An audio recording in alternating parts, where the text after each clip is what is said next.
Na Prever FM, você começa o dia bem informado. No ar, primeiro jornal, a primeira notícia, a primeira informação aqui na Prever FM. Pontualmente 6 horas, bom dia, hoje é sexta-feira. Que bom, hein? Sextou, hein? Sextou mesmo. Dia 16 de agosto de 2024. Ótima sexta para você, com muita saúde, com muita paz, com muita energia positiva. Problemas todos nós temos. Respire, né? Não é? Show problema.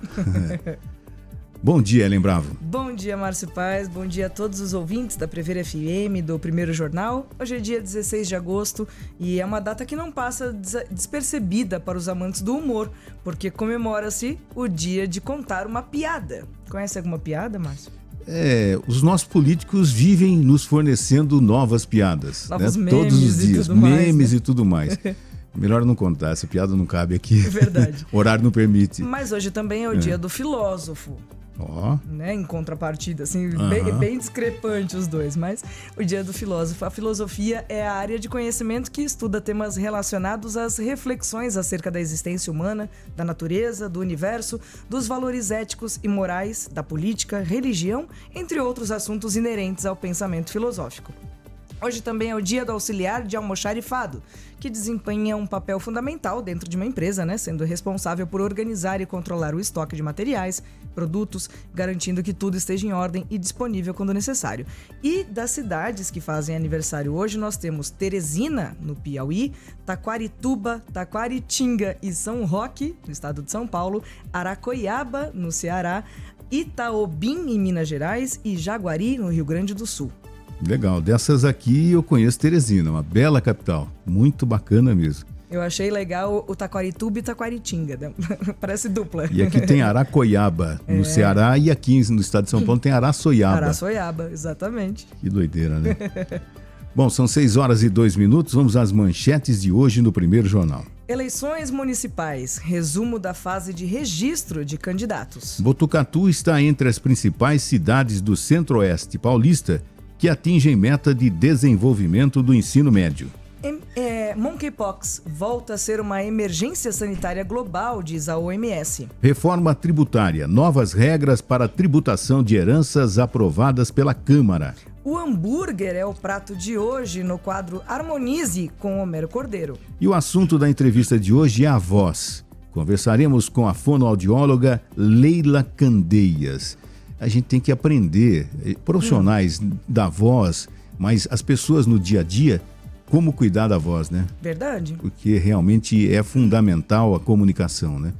E a Leila tem uma experiência de 25 anos, vai estar aqui orientando. E você pode, inclusive, participar através do nosso WhatsApp, fazendo perguntas, enfim, interagindo, tirando também as suas dúvidas com relação à voz, os cuidados com a voz. Nesse tempo maluco que nós estamos vivendo, né?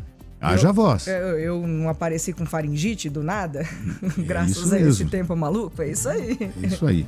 6 horas e 3 minutos, vamos à previsão do tempo para esta sexta-feira com a Tata Mello. Bom dia, Tata Mello. Bom dia, Márcio. Bom dia, Ellen. Hoje, em Botucatu, haverá sol o dia todo, sem nuvens no céu.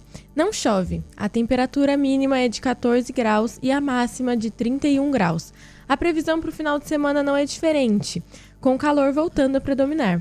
Depois de um período de frio intenso, o Brasil se prepara para um retorno significativo do calor em amplas áreas do país. Uma nova e forte massa de ar quente está se estabilizando na região central, favorecendo a elevação das temperaturas e criando um cenário de verdadeira gangorra térmica em algumas regiões. O ar quente e seco vai ganhar força a partir do sábado, dia 17, já com temperaturas mais altas. A onda de calor vai começar oficialmente no domingo, dia 18 de agosto, e deve durar até pelo menos o dia 22/8 no país. Que doideira, né? Aliás, essa onda de calor secura provoca queimadas. Nós tivemos uma queimada ontem na região, na Alcides Soares, na rodovia Alcides Soares, na região que vai para Vitoriana, para o Rio Bonito, né? Terrível. Então tem que tomar mais uma queimada. É aquela história, né? Não sabemos o motivo, mas normalmente bituca de cigarro atirada dos veículos, né? Que é tempo seco, capim seco, o que acontece, né? Acontece essa loucura aí, tá? E ontem nas redes sociais, muita gente postando, gente que voltava do Rio Bonito, voltava de Vitoriana, postando as imagens dessa queimada ontem, né?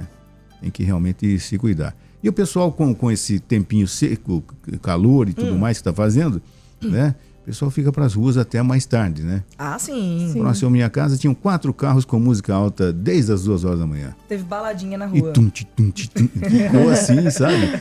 De madrugada. Eu falei, que legal. Bacana, que legal. Perturbação do sossego aqui, né? Normalmente, Botucatu, eu não sei, né? Botucatu tem a tradição de quinta-feira ser o dia do pessoal sair para as baladinhas e tudo mais, né? É, realmente. É que depois fala assim, amanhã é sexta, amanhã eu aguento, né? Então, mas tá bom. 6:06, vamos àquela notícia curiosa, aquela notícia inusitada. Um gato foi diagnosticado com transtorno de ansiedade após fazer a família de refém. O gato Thor, que atacou a tutora e fez a família se esconder dentro da própria casa, foi diagnosticado com transtorno de ansiedade. A veterinária Alessandra Gonçalves, que é especializada em felinos, atendeu o animal e afirmou que deve passar por um tratamento médico e comportamental. Thor tem 7 anos e vive em São Vicente, no litoral de São Paulo, com a tutora Luciana Nascimento e as 2 filhas dela. Elas contaram que o animal foi adotado com apenas 10 dias e apresentava um comportamento agressivo desde o primeiro ano. O primeiro ataque ocorreu na Copa do Mundo de 2018.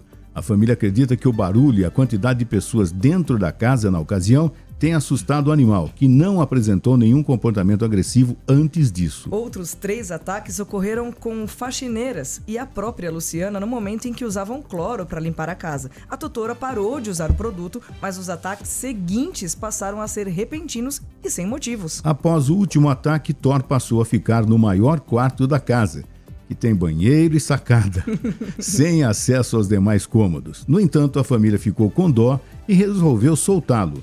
E ele tentou um novo ataque.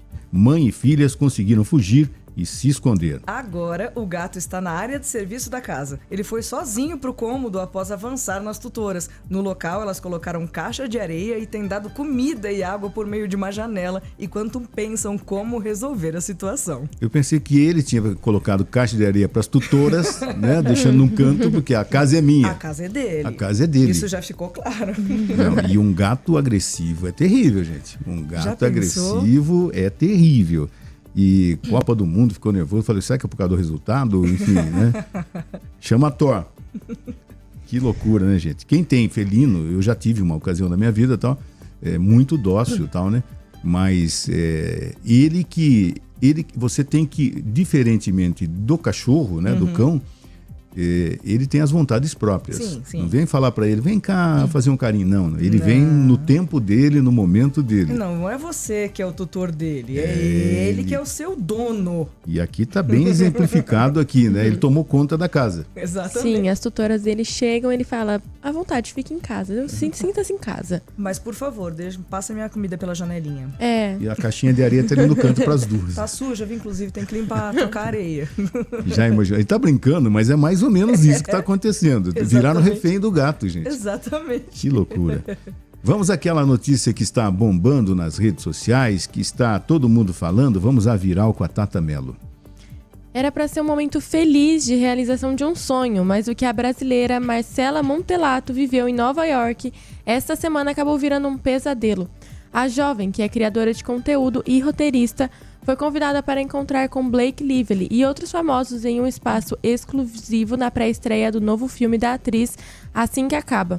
E enquanto gravava um vídeo falando sobre a experiência que estava tendo, foi atacada por uma americana. Nas imagens, a mulher, que diz ser nova-iorquina, reclama que ela estava falando alto com uma amiga e a xinga.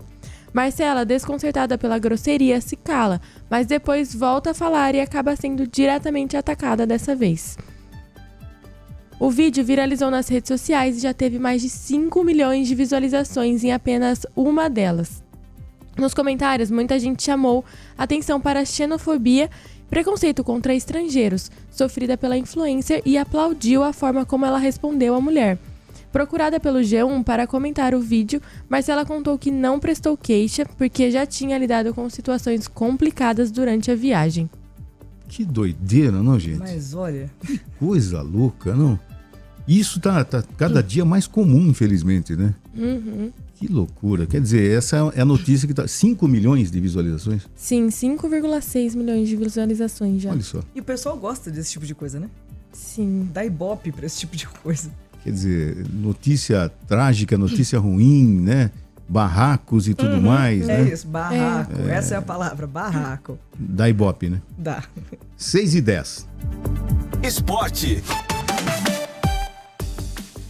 E ontem, pelo jogo de ida das oitavas de final da Libertadores, o São Paulo ficou no 0-0 com o Nacional, né, Márcio? A partida foi disputada no estádio Gran Parque Central, em Montevidéu. Os times voltam a se encontrar na próxima quinta, dia 22, às 19 horas, no horário de Brasília, no Morumbis, para a definição da vaga nas quartas de final. Com 0-0, nenhum time terá vantagem em São Paulo. Em caso de novo empate, a decisão será na disputa de pênaltis. Quem passar encara Palmeiras ou Botafogo. O time carioca venceu o primeiro jogo por 2-1. Semana que vem a história é outra, gente. Eita! É outra. 6h11, torcedor do Botafogo é flagrado fazendo gestos racistas em partida contra o Palmeiras. Clube repudia. Um torcedor com a camisa do Botafogo foi flagrado fazendo gestos racistas na arquibancada do estádio Newton Santos na partida entre time alvinegro e o Palmeiras nessa última quarta-feira. Após a vitória por 2-1, um torcedor do clube carioca fez os gestos na direção da torcida palmeirense. O Botafogo disse que está investigando as imagens e que buscará identificar o torcedor. O clube afirmou que acionará as autoridades para as providências legais. A cena foi filmada pelo jornalista Tossiro Neto em um momento onde as torcidas trocavam provocações. Procurada pela reportagem do GE, a polícia militar disse que vai investigar as imagens. Com a vitória de 2-1, o Botafogo joga pelo empate no duelo de volta em São Paulo para avançar às quartas de final da Conmebol Libertadores. A partida será na próxima quarta, às 21h30. A gente está falando de futebol, mas infelizmente, não, gente, como tá difícil isso, né? Como tá difícil. Aquela história, tem que ser identificado, tem que ser punido, proibido de entrar no estádio e vou mais. O time tem que perder ponto, inclusive. É verdade. Ué, é torcedor, tá com a camisa e tudo mais, né? Ou, a partir do momento que se identifique que o clube deu uma punição, que ele nunca mais frequenta estádios. Que uma pessoa assim não pode viver em sociedade. Né? Em qualquer evento público. A partir do momento que é possível identificar quem fez, tem que ter não tenha dúvida. algum método dele não fazer, não repetir, né? E como não identificar? Hoje tem câmeras, você vai em estádio de futebol, tem câmera em todo lugar. Ele sabe até o tipo de pipoca que você está comendo, né? Então dá para identificar esses racistas, esses baderneiros, né? Esse tipo de gente que não pode conviver em sociedade. E a gente falou aqui, Márcio, dos próximos jogos, aqui do próximo encontro, por exemplo, aqui na quarta-feira às 21h30, mas a Juliana deixou pra gente aqui, ó, os próximos jogos do Brasileirão. Que começa amanhã, mais uma rodada. Então vamos ouvir. Vamos ouvir. Após vários confrontos da Libertadores, a 23ª rodada do Brasileirão tem início neste sábado. No Rio Grande do Sul, Grêmio e Bahia abrem os jogos às 16 horas. E no mesmo horário, o Atlético Mineiro enfrenta o Cuiabá. O Bragantino recebe o Fortaleza às 18h30 na Arena Red Bull. E num confronto direto contra a zona de rebaixamento, o Corinthians joga contra o Fluminense fora de casa às 21 horas. Já no domingo, às 16 horas, ocorrem os duelos: Atlético Goianiense contra o Internacional e Criciúma contra Vasco. No confronto paulista, o Palmeiras enfrenta o São Paulo em casa. A bola rola no Allianz Parque também às 16 horas. O Palmeiras chega para a partida pressionado devido aos últimos resultados, buscando se reabilitar no campeonato. Nos últimos 5 jogos, o time tem 1 vitória, 2 empates e 2 derrotas. Do outro lado, o São Paulo vem de uma série de 3 vitórias, 1 empate e 1 derrota. Atualmente, ambos os times estão com 38 pontos. O Alviverde ocupa a 4ª posição na tabela e o Tricolor vem logo em seguida na 5ª posição. E o Atlético Paranaense joga contra o Juventude às 18h30. No mesmo horário, no Clássico Carioca, o líder Botafogo recebe no estádio Newton Santos o Flamengo, atualmente 3º colocado no campeonato. Se vencer o Clássico, o Botafogo abre 5 pontos do adversário, concorrente direto pelo título, uma vantagem importante nesse momento da disputa. Além disso, tira a vantagem de um jogo a menos dos flamenguistas. Já pela Série B, na 21ª rodada, hoje a Ponte Preta recebe o Goiás às 19 horas. E também com o apoio de sua torcida, o Novo Horizontino enfrenta o América Mineiro às 21h30. No sábado, o Guarani encara a Chapecoense fora de casa às 15h30 E na Vila Belmiro, o Santos, líder da divisão, joga contra o Avaí às 16 horas. O Mirassol vai a Fortaleza enfrentar o Ceará às 17 horas. E no domingo, o Botafogo de Ribeirão Preto joga em casa contra o Paysandu. Tem muito jogo e a gente conta os resultados na segunda-feira aqui no Primeiro Jornal. É isso aí, Juliana. Tem futebol para todos os gostos esse final de semana, né? Tem mesmo. 6h15, NBB lança torneio nacional de basquete de rua 3 contra 3, que dará R$200 mil em prêmios. O NBB chegou às ruas. A Liga Nacional de Basquete apresentou uma novidade para o calendário no Brasil, o NBB Trio. O torneio nacional de basquete de rua 3 contra 3 terá 16 clubes na competição e vai contar com R$200 mil de premiação. Serão 3 etapas em 3 cidades brasileiras. São Paulo, dias de 24 e 25 de agosto, Campina Grande, dia 7 e 8 de setembro e Brasília, dia 21 e 22 de setembro. No dia 5 de outubro, os melhores clubes voltam para São Paulo para a grande final. É uma satisfação enorme dar mais um passo rumo à massificação do basquete. Os praticantes do basquete de rua merecem um movimento grande e estruturado que celebre essa cultura. O NBB chegou às ruas e chegou para ficar, disse Rodrigo Montoro, presidente da Liga Nacional de Basquete. O NBB Trio reunirá 16 clubes para uma disputa de basquete de rua no formato 3 contra 3, seguindo as regras da FIBA. A disputa não contará pontos no ranking da FIBA para os participantes. Os times se enfrentarão em todos contra todos ao longo de 3 etapas classificatórias. Ao final dessa fase, os 12 mais bem colocados avançarão à etapa final, que será disputada em formato de playoffs, com oitavas de final, quartas, semifinais e final, com jogos únicos e eliminatórios, tudo em um único dia, em 5 de outubro, em São Paulo. Serão distribuídos mais de R$200 mil em premiações para os participantes no total. Todos os times participantes receberão, por etapa, uma ajuda de custo de R$1.000, além de um valor para custeio de hospedagem e alimentação. As premiações para os finalistas serão as maiores já registradas em um torneio de basquete de rua no Brasil.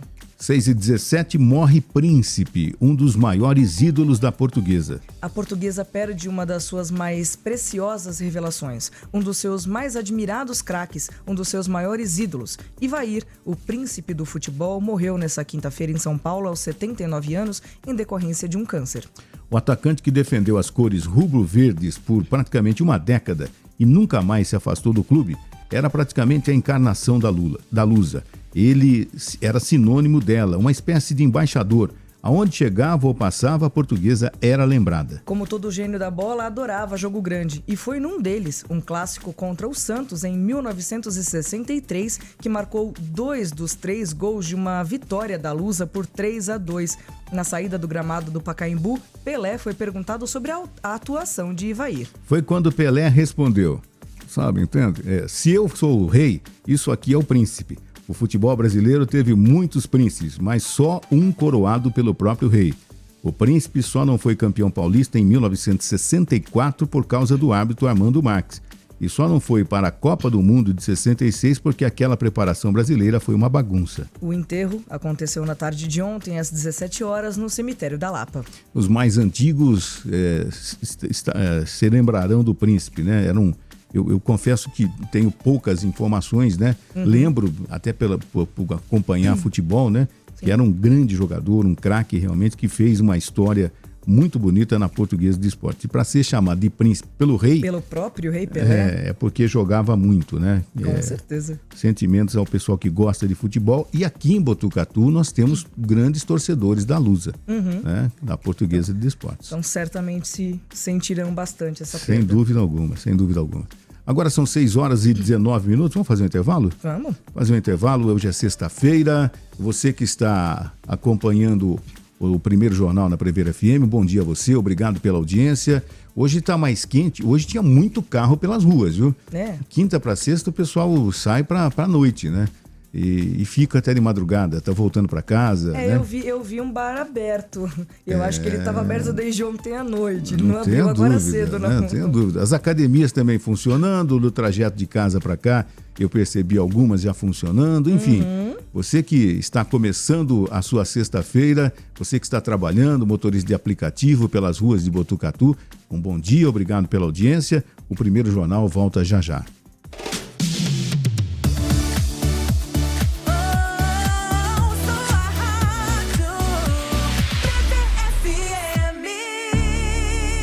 Pode sentar, se acomoda que temos uma sessão cheia de boa música. Sessão das 8, é pra apreciar. 2 edições, 8 da manhã e às 8 da noite. Se cada estilo pede uma cor, seu estilo está no Depósito de Tintas Botucatu. Temos uma ampla variedade de produtos das melhores marcas, como Coral, Souvenir, Real. O Depósito de Tintas Botucatu tem uma equipe experiente, pronta para te orientar e ajudar na escolha das cores e tintas ideais. Também oferecemos tintas automotivas e ceras, para manter seu carro como novo. Facilitamos suas compras em até 6 vezes. 2 lojas, Avenida Santana 150 e Avenida Deputado Dante Delmanto 2070. WhatsApp 997 46 96 55. 100.9 Prever FM. Você sabia que o Sistema Prever tem parceria com laboratórios de exames clínicos e de imagem? De raio-x até tomografia, você faz o exame com valor diferenciado e em diversos laboratórios. Informe-se 3811 4040.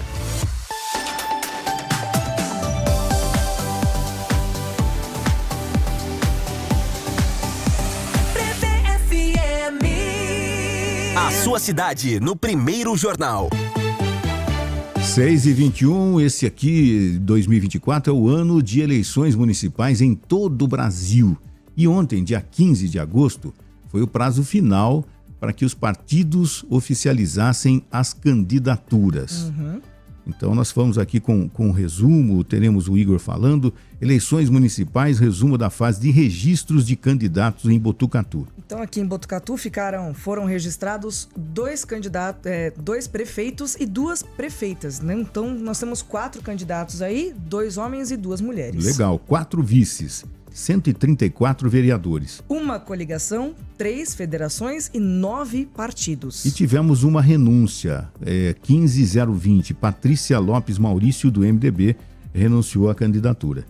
Então, vamos ter mais informações a respeito desse dia de ontem, que foi o dia final para se oficializar as candidaturas, com o chefe do cartório eleitoral de Botucatu, Igor Ignácio. Tudo bem? Aqui quem fala é Igor Ignácio, chefe do cartório eleitoral, daqui de Botucatu, Itatinga e Pardinho. Então, encerramos agora mais uma fase importantíssima das eleições de 2024, que é o registro dos candidatos, né? E a partir daí agora temos a definição exata do panorama de quem irá efetivamente, né, caminhar ali até chegar no dia 6 de outubro e receber os votos, né? Quem serão os nossos candidatos. E em Botucatu nós ficamos com 2 prefeitos e 2 prefeitas, né? 4 candidatos para o pleito majoritário com seus respectivos vices, 134 vereadores, um número bastante expressivo, um pouco além do que imaginávamos. E aí, compondo isso, nós tivemos 1 coligação, 3 federações e 9 partidos políticos participando desse pleito. Já tivemos aqui no município de Botucatu uma renúncia por parte da candidata Patrícia Lopes Maurício, do MDB. Bem provável que vai ser substituída, né?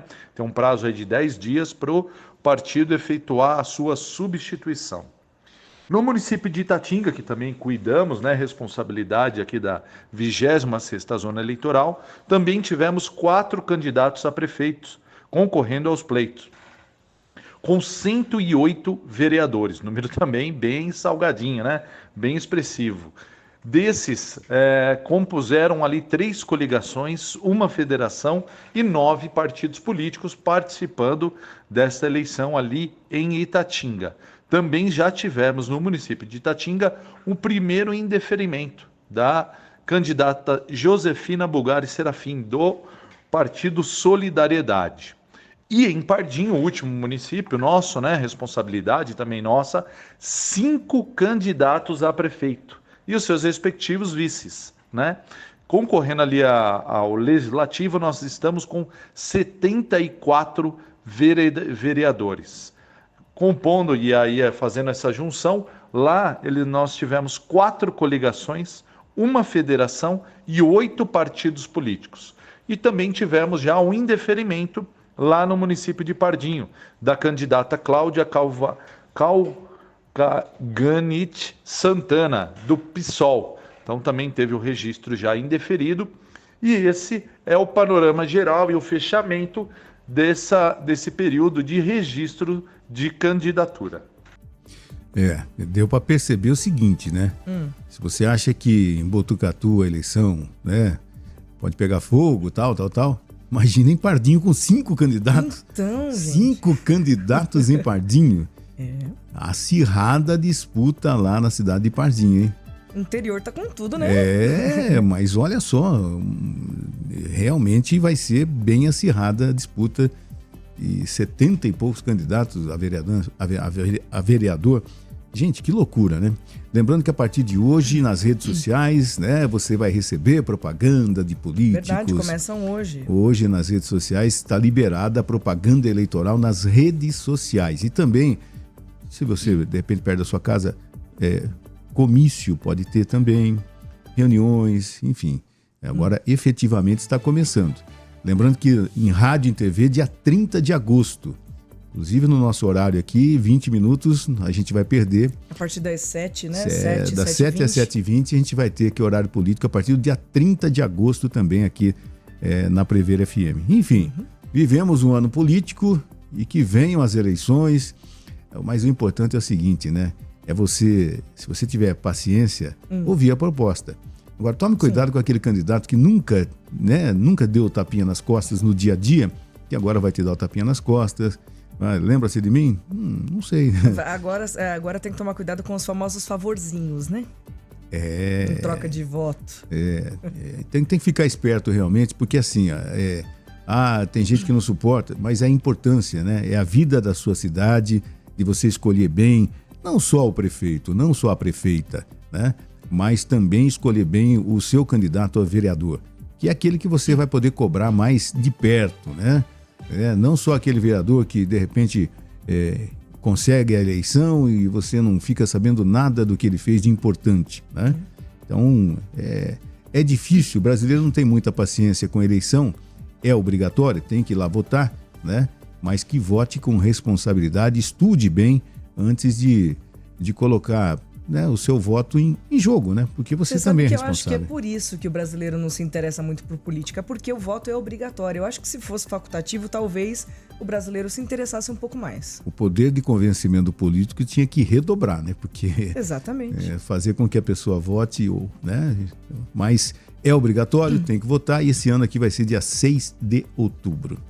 6h28, IDB 2023. Botucatu está entre as principais cidades do Centro-Oeste paulista que atingem meta de desenvolvimento do ensino médio. Segundo os resultados mais recentes do Índice de Desenvolvimento da Educação Brasileira e divulgados nesta quarta-feira, o município de Botucatu atingiu as metas estabelecidas para o ensino médio. No entanto, os resultados para outras etapas de ensino não corresponderam às expectativas.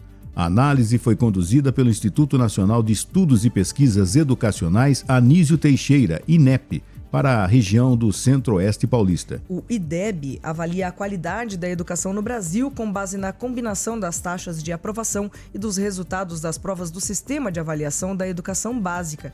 As notas variam de 1 a 10 e refletem o desempenho dos alunos no SAEB.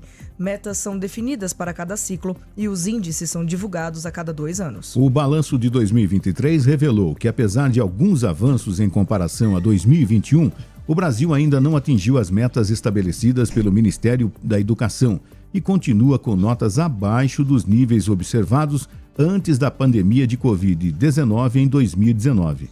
As principais deficiências permanecem no ensino fundamental 2 e no ensino médio, com destaque para os desempenhos insatisfatórios nas áreas de matemática e língua portuguesa, conforme avaliado pelo SAEB. Os dados de Botucatu são os seguintes. Nos anos iniciais, do 1º ao 5º ano do ensino fundamental, a média foi de 6,3 em 2023, superior aos 6,2 de 2021, mas abaixo dos 6,6 de 2019. Anos finais, 6º a 7º ano do ensino fundamental 2, a média foi de 5,2, igual a 2021, e ligeiramente abaixo dos 5,3 de 2019. No ensino médio, a média caiu para 4,5 em 2023, comparada aos 4,7 de 2021 e aos 4,6 de 2019. De maneira geral, os índices de Botucatu estão acima dos de Bauru, mas abaixo dos registrados em Ourinhos e Marília. Prever FM 6h30, operação de inverno em Botucatu. Durante essa semana de intensa queda nas temperaturas, a Assistência Social, a Defesa Civil e a Guarda Municipal realizaram a operação de inverno, com o objetivo de encontrar e acolher pessoas em situação de rua expostas ao frio. Na noite de segunda-feira, uma das mais frias da semana, 47 pessoas foram acolhidas. Embora as temperaturas tenham começado a subir a partir desta quarta-feira, o trabalho no espaço acolhedor continua em pleno funcionamento. O local está ativo durante todo o ano, com atendimento espontâneo em dias mais quentes e busca ativa em dias frios. Quando a temperatura mínima atinge 11 graus ou menos, a equipe intensifica a busca por pessoas na rua. Até o fim do inverno, ou sempre que necessário, a população pode ajudar entrando em contato pelo telefone 153, informando sobre alguém em situação de rua. Agora, Márcio, chegou aquela hora que a gente se programa mais uma vez aí para o final de semana. Então vamos relembrar aí o que tem na agenda do final de semana. Tata, por favor, o que tem de bom pra gente fazer no final de semana em Botucatu? Olha, tem muita coisa. Hoje, às 19 horas, haverá a exibição do filme Hoje Eu Quero Voltar Sozinho pelo Cine Teatro do CCRJ, Rua Batista Pesavento, número 213, Rubião Júnior. A Festa das Nações da APAI haverá a apresentação da Banda Sinfônica Municipal às 20 horas. A festa acontece nesta sexta, sábado e domingo. A APAI fica na rua Dr. João Queiroz Reis, número 278. O sábado começa cedo, com Jazz Standards, com Lucas Fabres e Rodrigo Pinheiro, às 10 horas pela Music Tour, no Mercadão Municipal, Rua Rangel Pestana. E no domingo, das 14 às 20 horas, para quem curte jogos de tabuleiro, acontece o Joga Cuesta no Boulevard Cidade, Rua Azaleia, número 399. Já às 17 horas, rola MPB com Foz da Voz na Estação Ferroviária, Rua Benjamin Constant, número 228-470. E mais tarde, às 19 horas, tem concerto de gala da Orquestra Sinfônica Municipal e convidados no Teatro Municipal de Botucatu, Praça Coronel Rafael de Moura Campos, número 27. E jogos de tabuleiro, legal, né, gente? Eu acho legal. Eu acho. Eu gostava de jogar dama. Dama, legal. Ludo eu gostava bastante. Gente? A Tata não sabe nem o que é isso. Eu conheço. Conhece, né? Conheço Ludo, conheço. Jogava muita dama com meu pai quando eu era criança. Agora e é muito legal, né? Parece que tem 2 lugares aqui em Botucatu que tem esse expediente de jogos de tabuleiro, né? Sim. A gente até tentou contato, mas não conseguimos. O telefone durante o dia acho que não atende. Para trazer as pessoas aqui para falar a respeito dessa iniciativa, né? Nos grandes centros já está virando uma rotina, né? Sim. De você encontrar lá num café, numa lanchonete, jogos de tabuleiro. Sim. Isso é muito legal. É muito comum as ludotecas, né? Você tem ali lanche, tem vários jogos de tabuleiro, você senta ali com seus amigos, come um lanche e ainda joga ali. No Dia dos Pais nós fizemos um torneio lá em casa, né? Acho que é o Perfil, que é o jogo, né? Que você vai... Isso. Muito legal também. Passa a hora, rola uma pipoquinha, rola isso, rola aquilo. Muito legal mesmo. Eu acho descontraído. Eu acho que jogos de tabuleiro jamais deveriam morrer, viu? Eu também acho. Muito Tem alguma bacana. coisa no cinema também, Tata? Temos, para você que deseja aproveitar um cineminha neste final de semana, tem filme para todos os gostos na telona de Botucatu. Lançado na semana passada, o filme É Assim Que Acaba se tornou um dos assuntos mais comentados nos cinemas. A adaptação cinematográfica do best-seller homônimo Desculpa. De Colin Hoover, estrelada por Blake Lively, de Gossip Girl, estreou no topo das bilheterias brasileiras. Na história, Lily Bloom, que é estrelado pela Lively, é uma mulher com uma infância traumática, que decide recomeçar a vida em Boston, realizando o sonho de abrir uma floricultura. Na nova fase, ela conhece o charmoso neurocirurgião Riley, por quem se apaixona perdidamente. Mas atenção, o filme levanta discussões por abordar um tema sensível, o relacionamento abusivo. As sessões são a partir das 16h20 até as 21h40. Outro sucesso em cartaz é Deadpool e Wolverine. Considerado um dos principais lançamentos de 2024, o título é o terceiro filme da franquia do anti-herói Deadpool, interpretado por Ryan Reynolds, que inclusive é marido da Blake Lively. A produção traz Hugh Jackman de volta com Wolverine após 7 anos e o coloca pela primeira vez com o traje amarelo tradicional dos quadrinhos. Na trama, Deadpool busca a ajuda de um dos mutantes mais famosos dos quadrinhos e do cinema, para salvar sua realidade e todos aquele que ama, da destruição iminente. Tem sessões desde as 16h35 até as 21h55. E para quem curte animação e quer aproveitar com a família, o sucesso Divertidamente 2 ainda está em cartaz, com sessão única às 16h50. E Meu Malvado Favorito 4 também está disponível, com sessão às 14h35. E tem filme nacional na área. Ontem estreou o filme Princesa Adormecida. Esta é a segunda adaptação para o cinema da coleção de livros Princesas Modernas, da escritora Paula Pimenta, após o sucesso de Cinderela Pop. O elenco conta com Maísa Silva. Gente, boa. Muito legal, né? Opções aqui não faltam também no cinema para você aproveitar. Agora, com relação ao filme Assim que Acaba, né? Eu li os 2 livros, Assim que Começa, Assim que Acaba. Realmente é pelo momento que nós estamos vivendo, né? A violência doméstica também, tá?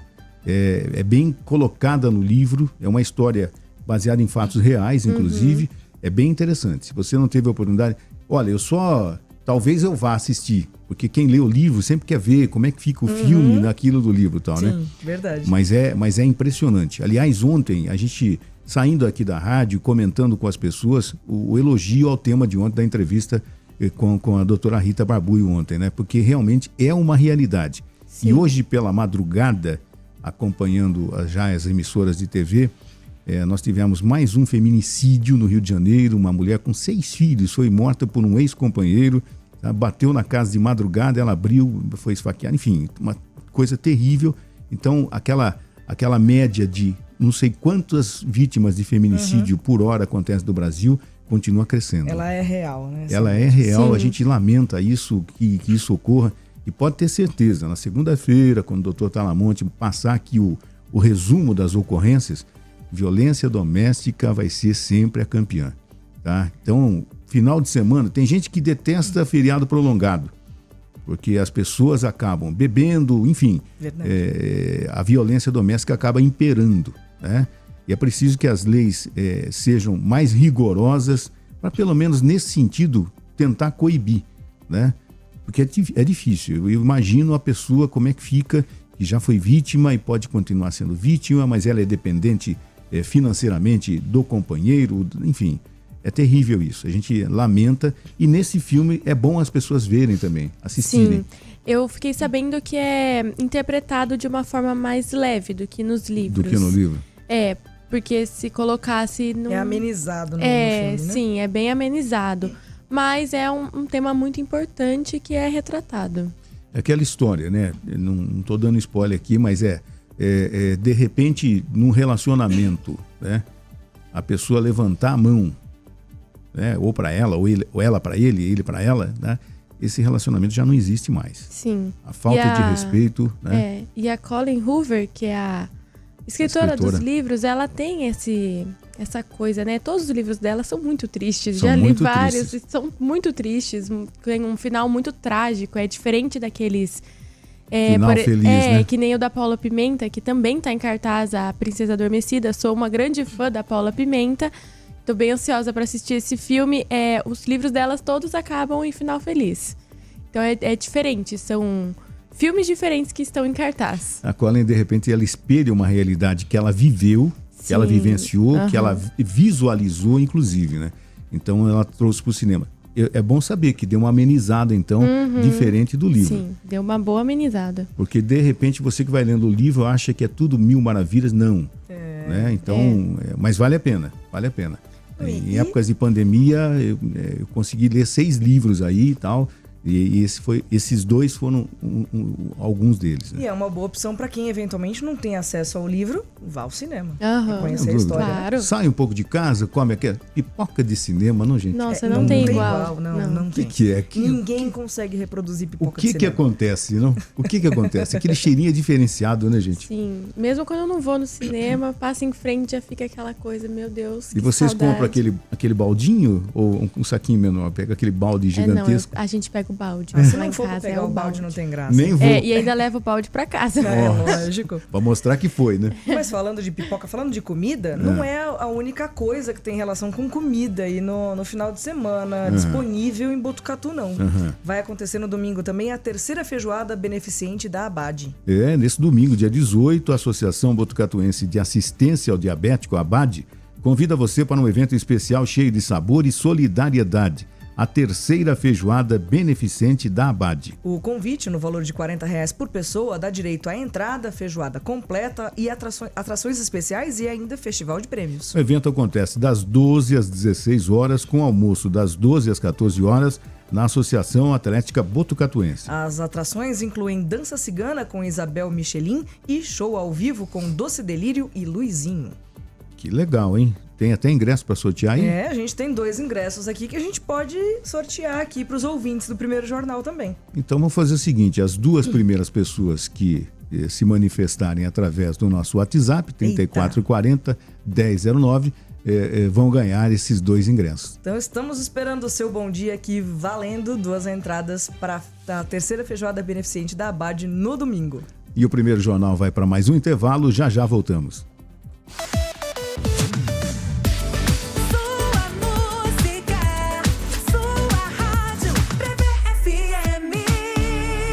As nacionais têm espaço garantido na programação da Prever FM. De segunda a sábado, 1h20 da tarde, o território é nacional. Prever FM.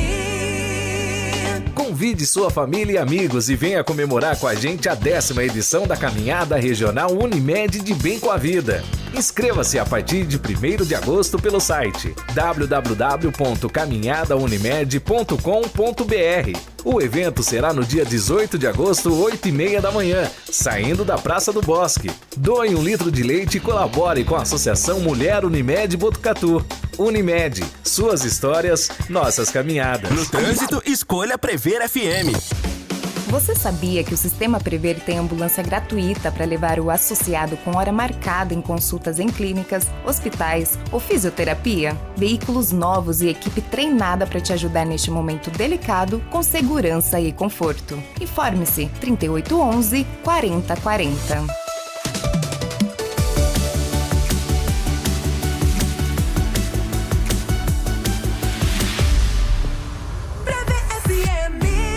Primeiro Jornal, Prever FM.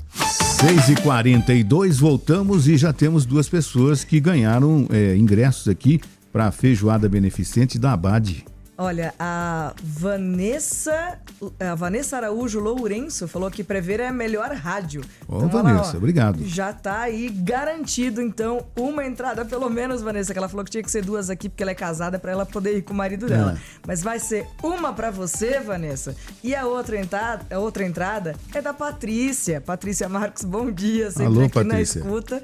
Então, Patrícia e Vanessa, vocês 2 já garantiram aí 2 entradas para curtir a feijoada no domingo. A gente vai entrar em contato, né, depois do Primeiro Jornal, para saber como é que vocês fazem para retirar esses ingressos, essas entradas. Isso aí. 6h43, instituições públicas de ensino do interior de São Paulo oferecem cursos livres gratuitos. 3 instituições de ensino vinculadas à Secretaria de Ciência, Tecnologia e Inovação do Estado de São Paulo estão com inscrições abertas para cursos livres, online e gratuitos nas áreas de línguas, computação, administração, meio ambiente, logística e tecnologia. Qualquer pessoa pode se inscrever para os cursos, que são compostos por videoaulas, atividades interativas e avaliações, com durações que vão de meia hora a 50 horas. As instituições e cursos vinculados são os seguintes: a Universidade de São Paulo, a USP, tem os cursos de Administração, Economia e Negócios, História, Ciência da Computação, Informática, Ciências, Saúde e Temas Sociais. Os cursos disponibilizados pela USP são gratuitos por meio das plataformas Coursera e Veduca. Alguns oferecem certificação mediante pagamento de taxa. A Universidade Estadual de Campinas, a Unicamp, então pela Unicamp, as formações à distância gratuitas são oferecidas pela Escola de Extensão da Universidade e também estão hospedadas na Coursera, nas áreas de Tecnologia, Saúde, Educação e Letras. Para os interessados na área de Pedagogia, o curso Escola 4.0 Educação e Cultura Maker no contexto da nova BNCC também está disponível, dessa vez na plataforma da própria instituição. E o Centro Paula Souza oferece cursos de capacitação com certificação gratuita nas áreas de Direito, Monitoria Ambiental e Novas Tendências. Os cursos são oferecidos na plataforma da instituição. 6h45, Secretaria de Saúde confirma por quinta morte por tuberculose em Marília no ano. A Secretaria de Saúde de Marília confirmou nesta quarta-feira a quinta morte do ano por tuberculose na cidade. A vítima é um homem de 76 anos que tinha doença pulmonar crônica. O paciente foi internado em 6 de junho e morreu 9 dias depois, mas só agora a causa foi confirmada. Em todo o ano passado, Marília registrou 6 mortes por tuberculose, com 63 casos no total. Agora, faltando 4 meses e meio para o fim de 2024, já são 5 mortes e 47 casos. 6h45, Mpox volta a ser uma emergência sanitária global, diz a OMS. A Organização Mundial da Saúde anunciou nesta quarta-feira que a Mpox é, mais uma vez, uma emergência de saúde pública de importância internacional. O mais alto nível de alerta da organização havia sido declarado para o surto da varíola dos macacos, como era então conhecida a doença, no final de julho de 2022. Somente em maio de 2023 que a organização decidiu rebaixar seu status por causa da diminuição global do número de casos, como também aconteceu com a Covid. Agora a preocupação é com a rápida propagação da Mpox, numa variante nova, que vem acontecendo no continente africano, em especial na República Democrática do Congo, país que vem registrando somente este ano quase 14 mil casos, incluindo 450 mortes, segundo o último relatório do Centro Africano de Controle e Prevenção de Doenças, o África CDC. Fora da África, até o momento, o surto continua com baixo nível de transmissão, afirmou a OMS. A OMS está comprometida em coordenar a resposta global nos próximos dias e semanas, trabalhando em estreita colaboração com cada um dos países afetados e alavancando nossa presença local para prevenir a transmissão, tratar os infectados e salvar vidas, disse Tedros Adhanom, diretor-geral da organização, nesta quarta-feira. No momento, a avaliação do Ministério da Saúde é de que o risco para o Brasil é baixo. Atualmente, há 2 vacinas recomendadas pela OMS contra a doença. No entanto, nenhuma delas está sendo usada de forma ampla no país. Especialistas sugerem a vacinação principalmente em casos de contato com infectados para evitar surtos, como o RDC. Uma campanha de vacinação em massa é improvável, a menos que ocorra uma grande emergência sanitária global. Essas ações são consideradas cruciais para proteger os grupos mais vulneráveis. Ao G1, o Ministério da Saúde disse que, caso novas evidências demonstrem a necessidade de alterações no planejamento, as ações necessárias serão adotadas e divulgadas sobre a imunização contra a doença. A principal razão por trás dessa declaração da OMS é a propagação de uma nova variante do vírus, que causa uma maior mortalidade, é mais fácil de transmitir e está circulando na África Central, afetando principalmente crianças e se espalhando por meio de múltiplos modos de transmissão e não apenas por via sexual. Em toda a África, cerca de 14.250 casos da Mpox e mais de 450 mortes foram registrados entre o começo deste ano e o final de julho. Esses números indicam um aumento de 160% no total de infecções e um crescimento de 19% no número de óbitos em relação ao mesmo período de 2023. Fora isso, na África Central, 4 países da região que não tinham relatados casos anteriormente também confirmaram registros pela primeira vez esse ano. Burundi, Quênia, Ruanda e Uganda. Um total de 68 casos, ainda segundo a OMS. A título de comparação, de 1º de janeiro de 2022 a 30 de junho de 2024, foram confirmados em todo o mundo 208 mortes por Mpox, um número bem abaixo do registrado esse ano somente na RDC. No momento, a avaliação do Ministério da Saúde é que o risco para o Brasil é baixo. Até o momento, em 2024, foram notificados 709 casos de Mpox no país, com um total de 16 óbitos, o mais recente registrado em abril de 2023. Nenhum desses casos, porém, está relacionado com a variante responsável pelo surto na África Central. É mais uma preocupação, tem que ficar alerta, né? O Ministério da Saúde tem que ficar alerta, porque realmente é terrível. Assim, na África, e parece que ontem, inclusive, nós tivemos uma morte também na Europa. Nós tivemos uma morte na Europa. Então, quer dizer, para propagar, a gente sabe que é muito rápido. Eu acho que a gente tem que ficar esperto, porque eu não sei se você acredita nas premonições por aí, mas tem algumas pessoas aí já falaram que a próxima pandemia que nós vamos ter vai ser justamente de uma doença que acomete a pele. Então... a gente tem que se cuidar, né? Que os profissionais da saúde, o Ministério da Saúde, a Organização Mundial da Saúde, e a gente tem que ficar alerta, atento a todos os noticiários. O papel da imprensa é fundamental, né? E sempre as pessoas procurarem as orientações corretas do pessoal da saúde, né? Nunca de um negacionista, né? 6h50. Reforma tributária, novas regras para a tributação de heranças aprovadas pela Câmara. A Câmara dos Deputados aprovou na última terça-feira o texto da segunda fase da regulamentação da reforma tributária, que define novas regras para a taxa de heranças por meio do imposto sobre transmissão causa-mortes e doação de quaisquer bens ou direitos. A proposta determina que planos de previdência privada poderão ser taxados ao serem transmitidos para o herdeiro do investidor. Prevê a isenção de doações ou heranças para instituições sociais e uma regra para que heranças sejam tributadas por uma alíquota progressiva. A segunda fase da regulamentação da reforma também fixa as regras para a composição do comitê gestor dos novos impostos. O texto segue agora para aprovação do Senado Federal, que deve definir também a nova alíquota máxima do ITCMD. O ITCMD é a sigla para Imposto sobre Transmissão Causa-Mortes e Doação de Quaisquer Bens ou Direitos. Esse é um imposto estadual que deve ser pago pelos contribuintes que recebem dinheiro, bens ou direitos por meio de herança ou doação. Por exemplo, quando alguém recebe uma casa como herança, Perdão, aqui eu acabei me perdendo aqui por causa da música. É necessário fazer a declaração do bem recebido e pagar o ITCMD.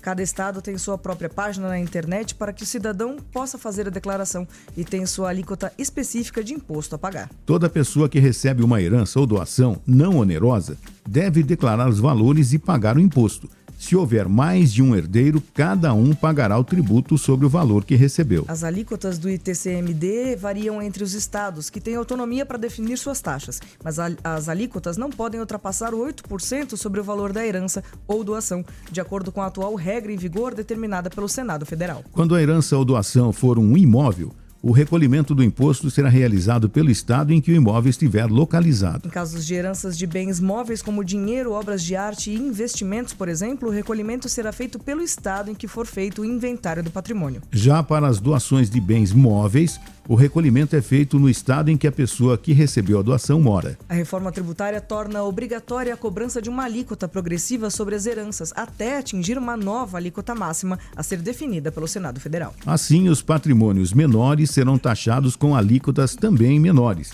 E quanto maior for o valor da herança, maior será a taxa a ser paga. A alíquota máxima será aplicada somente nos grandes patrimônios. Cada estado definirá, porém, o que considera um grande patrimônio. Além disso, a reforma também isenta da cobrança do imposto instituições beneficentes que trabalham em prol da sociedade. São elas: entidades públicas, religiosas, políticas e sindicais. Instituições sem fins lucrativos com finalidade de relevância pública e social. A alíquota do ITCMD sobre as heranças ainda não foi definida. Ficará a cargo dos estados e do Distrito Federal definir quais serão as alíquotas cobradas sobre os patrimônios, a depender de qual valor e outras características da herança, como o legado deixado por ela ou doações realizadas com o valor.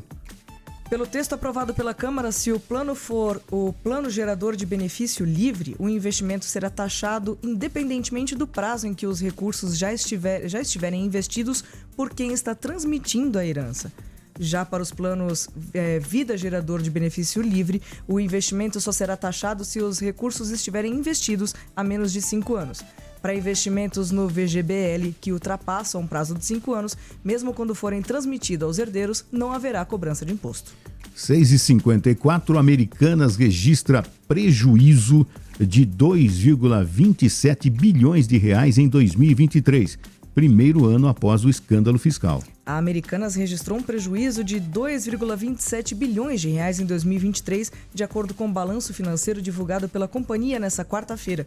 O valor representa uma variação de 82,8% em relação a 2022, quando a varejista teve perdas de 13,2 bilhões de reais em valores atualizados. Essa é a primeira publicação com o balanço completo de 2023, após a empresa encontrar, em janeiro do ano passado, uma fraude bilionária em suas demonstrações financeiras, que levou a companhia a um processo de recuperação judicial. Esses eventos impactaram o resultado do período, com queda relevante na receita e contabilização de prejuízos recordes, informou a Americanas em relatório financeiro. Conforme o documento, a receita líquida da companhia foi de 14,9 bilhões de reais em 2023, uma queda de 42,1% em relação aos 25,8 bilhões de reais registrados em 2022. O resultado de 2023 foi negativamente marcado pelo impacto operacional da crise e redução de receitas, incluindo os custos adicionais da investigação e recuperação judicial e parcialmente compensados por impactos tributários, continuou a varejista. A Americanas entrou com pedido de recuperação judicial em janeiro de 2023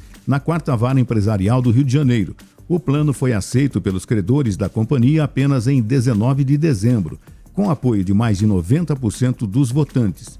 Nesta quarta, a empresa também divulgou os resultados do primeiro semestre de 2024, período em que contabilizou prejuízo de 1,4 bilhão de reais. 6,56 e o desemprego cai em 15 estados no segundo trimestre de 2024, diz IBGE. A taxa de desemprego no Brasil caiu em 15 das 27 unidades da federação no segundo trimestre de 2024, segundo a Pesquisa Nacional por Amostra de Domicílios Contínua Trimestral, divulgada nesta quinta-feira pelo Instituto Brasileiro de Geografia e Estatística. Nos outros 11 estados e no Distrito Federal, a taxa permaneceu estável.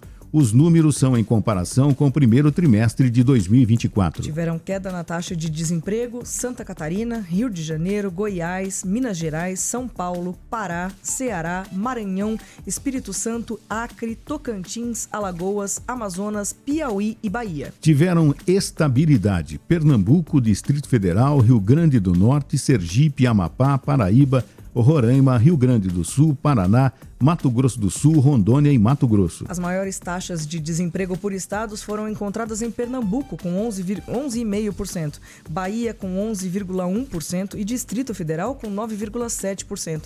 As menores estão em Santa Catarina, 3,2%, Mato Grosso com 3,3% e Rondônia com 3,3% também. Entre as grandes regiões, a movimentação da taxa de desemprego foi a seguinte: no Norte, queda de 8,2% para 6,9%. Nordeste, queda de 11,1% para 9,4%. Centro-Oeste, queda de 6,1% para 5,4%. Sudeste, queda de 7,6% para 6,6%. E no Sul, queda de 4,9% para 4,7%. No fim de julho, o IBGE mostrou que a taxa de desemprego no Brasil foi de 6,9%. No fechamento do segundo trimestre. Em relação ao trimestre imediatamente anterior, encerrado em março, houve queda de 1 ponto percentual na taxa de desocupação, que era de 7,9%. No mesmo trimestre de 2023, a taxa era de 8%. Trata-se do melhor resultado para um trimestre encerrado em junho desde 2014, 6,9%. Na série comparável, é a menor taxa desde o quarto trimestre de 2014, que foi de 6,6%. Com os resultados, o número absoluto de desocupados teve queda de 12,5% contra o trimestre anterior, atingindo 7,5 milhões de pessoas. Na comparação contra o mesmo trimestre de 2023, o recuo é de 12,8%. No trimestre encerrado em junho, também houve alta de 1,6% na população ocupada, estimada em 101,8 milhões de pessoas. Novo recorde da série histórica, iniciada em 2012. No ano, o aumento foi de 3%, com mais de 2,9 milhões de pessoas ocupadas. Segundo Adriana Bering, coordenadora de pesquisa domiciliares do IBGE, o ano de 2023 teve bons números, já com menor influência da recuperação do mercado de trabalho após o impacto da pandemia de Covid e em 2024, o avanço tem relação com o aquecimento da economia brasileira. É muito bom quando a gente dá essa notícia que as pessoas estão voltando a ter o emprego, né? Que o número de pessoas desocupadas tem diminuído. Isso é muito legal, né? Muito bom Tomara que a economia continue aquecida, que as pessoas tenham emprego, porque a pessoa sem emprego é terrível, né? Verdade. E a gente ainda tem aquela parcela dos nem. Nem emprego, nem estudo. É terrível. Mas, pelo menos pelos números aqui, a situação está mudando. Tomara que continue assim. Você ouviu Primeiro Jornal Prever FM.